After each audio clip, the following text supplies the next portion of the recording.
we have to finish the field trip. Now we have to jump into their shoes and look through their eyes. Let's see what they saw. In Luke chapter 5, we have an incident recorded by the physician, Luke. It came about one day that Jesus was teaching, and there were some Pharisees and teachers of the law sitting there who had come from every village of Galilee, Judea, from Jerusalem.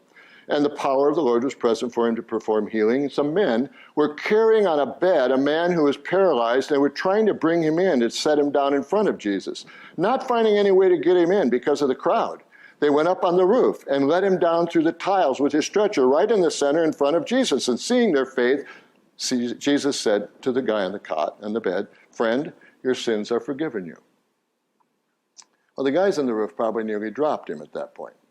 I mean, these guys must have been really good buds because they must have come with ropes and everything else because, they're not going to dig a hole through the roof and then just throw him in.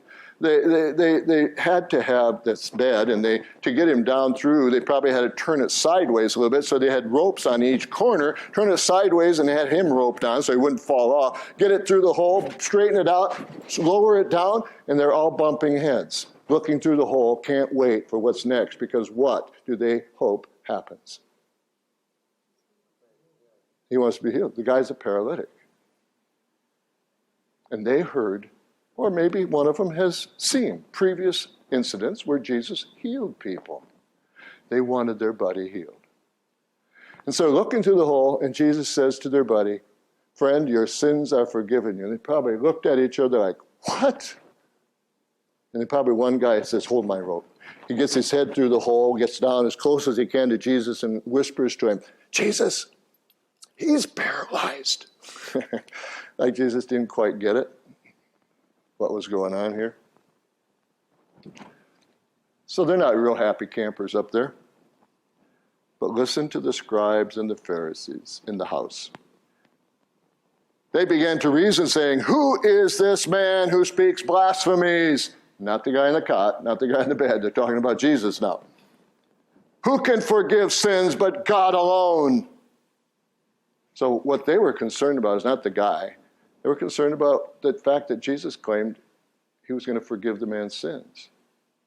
Well, we don't quite get the strength of this. Let me give you an illustration. I'm talking away, all of a sudden one of you becomes very angry. You jump out of your seat, come up here and hit me and knock me to the floor, but all of a sudden you have a change of heart. "Oh, I am so sorry. I know it got into me. I'm sorry. I don't mean that, Don. Please forgive me for that." And if I say, "Okay, I'll forgive you for that," would the rest of you jump up at that point and say, "Don, you can't do that. Only God can forgive"? No. You'd probably commend me on the way out tonight and say, "It was nice of you to forgive the guy that slugged you." Either we are thinking differently, very differently in our culture than they are, or we don't quite yet get it. What happened? Let's try it again. I'm talking away. One of you very angry comes up, same scenario, hits me, knocks me to the floor, has a change of heart. "I'm sorry, please forgive me." And then this time, however, before I can respond, another one of you jumps up from your chair, comes up to the guy that hit me, puts their arm around him and says, "I forgive you for hitting Don." And I look up at this second character and I say, "That's sure nice of you, but it seems to me I'm the one that got hit. The offense was against me. Seems to me I should be doing this forgiving. Who do you think you are coming up here and trying to forgive in my place?" Now we're getting closer to a scribe and Pharisee mentality.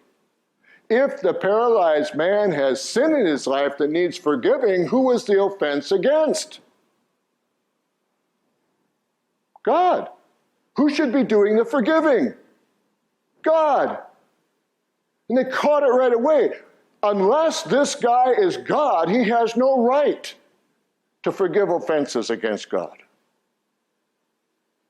And Jesus responds. Jesus, aware of their reasonings, answered and said to them, "Why are you reasoning like this in your hearts?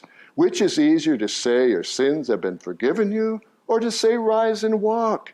But in order that you may know that I have authority on earth to forgive sins," he said to the paralytic, "I say to you, rise and take up your stretcher and go home."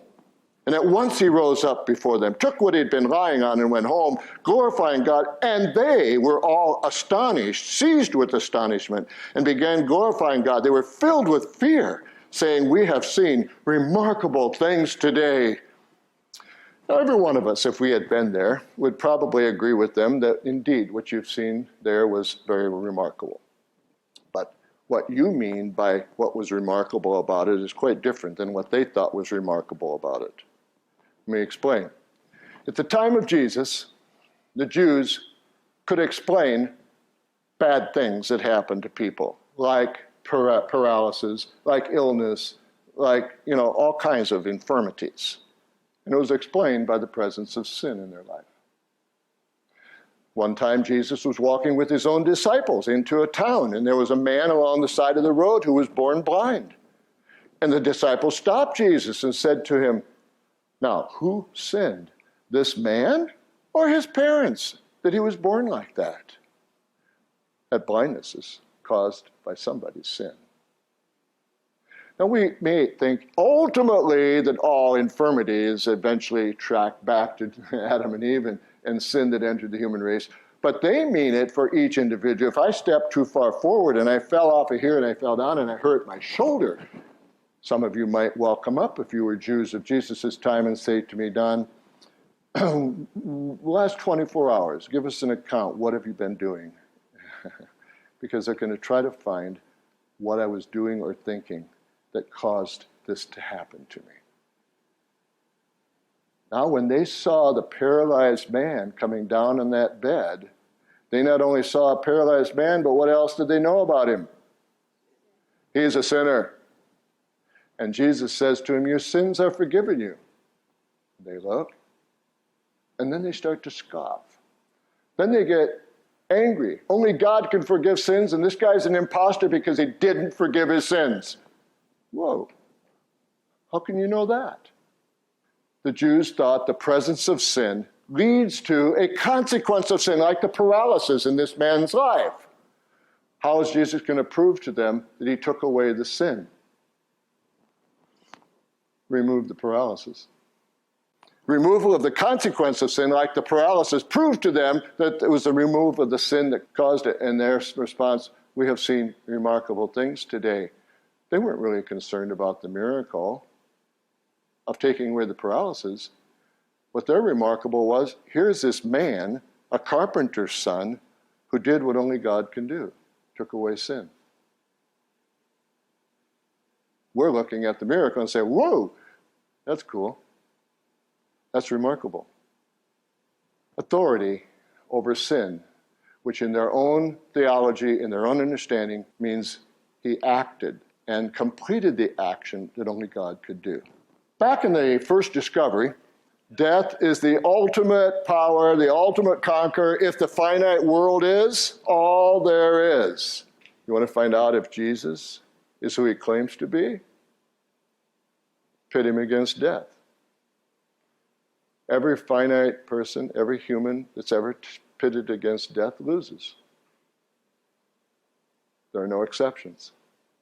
Pit Jesus against death, and if he loses, he's like all the rest of us, and he's an imposter. If he wins, then you better think again about what your relationship with him is. By the way, this situation in Luke chapter 7, he came into a town, and there was a funeral procession coming out of town to a burial place where they were going to bury a widow's only son. He stopped the funeral procession, and he spoke to the dead man in the coffin, and said, "Young man, I say to you, arise." And by that time, probably the paid sorrowers, which is not an exaggeration, they had professional sorrowers to show the widow their grief, and would accompany with tears and everything else all the way out to the burial. And they thought this was a sick joke, to stop the funeral procession and talk to the dead guy in the coffin. And it wasn't so sick until they saw the guy sit up in the coffin. Jesus helped him out, gave him back to his mother. And their response was, I should go there, shouldn't I? Their response was this: fear gripped them all, and they began to glorify God, saying, a great prophet has risen among us. God has visited his people. See, they never saw the carpenter's kid do things like this before. It no longer seems to fit to call him the carpenter boy. The kid down the street. Not only did he do it this time, he did it 2 other times recorded. Remember Lazarus had been dead for 4 days already. He called him forth out of the tomb. He rejoined them, his sisters, Mary and Martha. And finally, when after 3 different recordings, there were perhaps more, but there are only 3 recorded, in which he was pitted against death and he won every time, his own death. We haven't gotten there yet, but is there evidence that after his death he was declared alive, resurrected? Death didn't win against him. That itself ought to be a very strong case for you, to know that Jesus is different than you and me, in the sense that he is more than just a man. Nature, they were drowning. They thought they were going to drown in a boat out on the Sea of Galilee, his disciples with him. And, Master, Master, we are perishing, was their last words.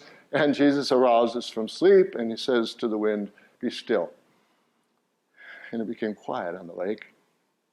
And their response was, who is this, that even the wind and the waves obey him?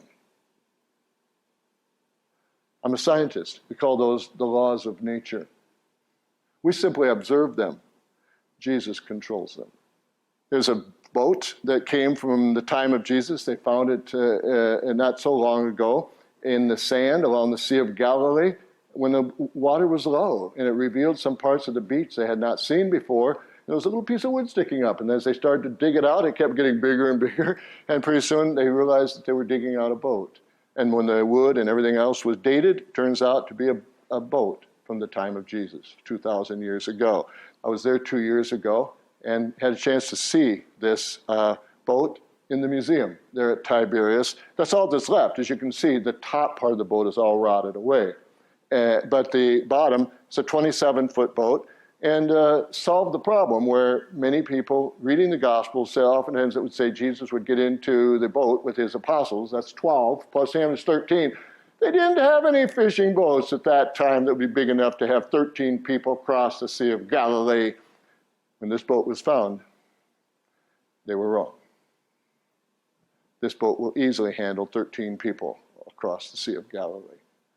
And then we have the demonic spirits. The spirit world, no matter what you think of angels and demonic spirits, there are incidents where people were out of control, and Jesus merely commanded them to come out of them, and they obeyed him. And if you look at this short list, Jesus has recorded in the 4 Gospels that they saw him do 34 distinct and separate miracles. I just observed 4 of them out of 34. But I picked these because they demonstrate his authority over the moral world of sin and over physical illness and sickness, authority over life and death, authority over the laws of nature, and authority over the spirit world. There aren't any other spirits. In his ministry, he left us a record to demonstrate that he has to be God in order to have the authority which only God would have. He claimed to be God. We already saw that. Some people say, I still don't believe it. Well, he either is or he isn't. Well, if he isn't, then he either knew it or he didn't know it. Logical? Yes. Well, if he claimed to be God and he isn't and he knew it, you're calling him a liar. Maybe the largest liar that ever lived, because he's deceived over 2 billion people. Oh, but he was a nice guy. I mean, he was a good enough man. He was quite moral and all of that. I think he claimed to be God. He isn't, and he didn't know it. He really thought he was. Now you're calling him a lunatic. He doesn't have a clue about his own identity. He's deceived about himself. But the evidence that we've gone through and looked at would suggest that his claim is true. He's not a liar, he's not a lunatic, but he is the Lord he claimed to be. And the largest test, the most strongest evidence, is not what I've already presented. It's his own resurrection. Over there on the wall, you see a doorway, and that's called the garden tomb, and there's a tomb inside of that door. On the front there, where you see the arrow, is a short little wall. A little ways away from the large wall is where the channel for their stone that would roll over this entrance to close it would roll along there like that. You can see the yellow dotted line going across. And then it closes that opening like this. This is one that still exists. We kind of turned it into a video clip so you can see how rolling stones work.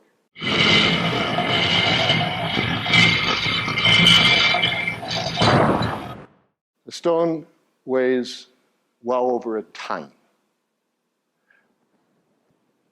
Notice how it dropped down right at the end of the travel?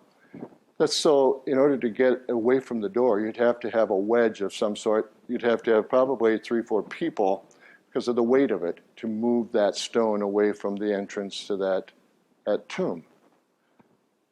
If you remember, Jesus' tomb, the stone was rolled away. But nobody knew how it was rolled away. In fact, some suggested language is that the stone wasn't even there. It was over on a little hill next to the tomb. The empty tomb, the appearances to eyewitnesses, and the transformation of the disciples are all clearly evidences that support the reality and truth of the resurrection. You see, no one has yet today ever come up with an explanation for the empty tomb. They like to say, well, they went to the wrong tomb. Or they stole the body from the tomb. But nobody argues the tomb wasn't empty. That's a known fact. The body of Jesus simply wasn't there in the tomb where they placed him. The appearances to eyewitnesses or to witnesses were his disciples waiting, couldn't wait to see him come up out of the grave and become alive again? No, they were in the upper room mourning. They were crying. They were hiding. They were afraid that the people who put Jesus to death might come and get them and put them to death. In fact, they had to be convinced against their will that it was Jesus and that he was actually alive. They weren't expecting this at all, even though he had told them this is what would happen. The transformation of the disciples are hiding in the upper room. After Jesus shows up in the upper room, he says, I'm not a ghost. You have anything here to eat? And he eats in front of them. Touch my arms. You'll see that I'm not a ghost. He had them put it to the test to make sure they knew he was very much alive. And after that, most of those eyewitnesses died a martyr's death for the proclamation, he's alive. You don't die for what you know is a lie. You might die for what you believe is really true, but you don't die for what you know is a lie. Some people have accused the disciples of making this all up. It was all a scheme. And then go and die for it? I don't think so. Aha! The compelling evidence of Jesus' miracles and resurrection from the dead confirmed his claim to be God. If he is who he claims to be, and the resurrection and his miracles manifestly demonstrate that it's true, our field trip is quite conclusive